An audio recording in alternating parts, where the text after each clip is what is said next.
You know, when you mention race, politics, and poverty, all of those things intersect here in Portland. I want to introduce you. We mentioned the politics side of this. Lori Goodwin, candidate for family court judge in Jefferson County. Tanisha Hickerson, district judge candidate for the 9th District. And they're here because part of this is they're inviting people who came out on top in their races last night who are now going to the general election to share their thoughts also. And I'll mention, I know you guys have had a history of debating. I know at University of Louisville, you guys debated race and ethnicity and politics, and now here you are in the world of law. Lori, I'll start with you in family court. You know, how much does race play into what you see these days in the courtroom? Well, Eric, I think that's a really difficult question to try to answer in such a short period of time.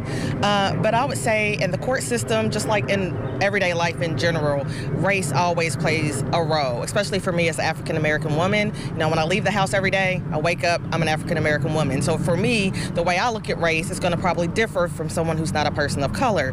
And so I don't necessarily think there is, in family court, an extreme, what's the word I'm looking for, use of race in making decisions. I would certainly hope that's not the case. But I do think that sometimes families, people of color, feel that when they see someone that doesn't reflect them, how they look, or maybe have experienced some of the things that they have, they may feel they're getting an unfair shake. And I hope to hopefully restore faith in the justice system with the community. And Tanisha, one of the reasons we're outside and not inside right now is because Dare to Care is doing a feeding. There's some areas of Portland where more than 80% of the population is living under the poverty line. So in your world, in your legal opinion, and during your campaign, how much has race played into what you've seen as you've been out shaking hands?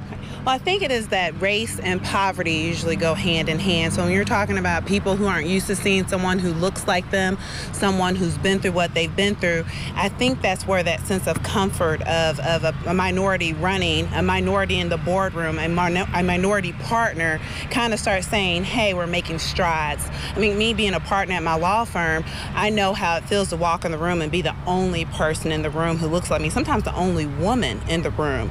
So a woman of color, so that's almost like a double whammy sometimes.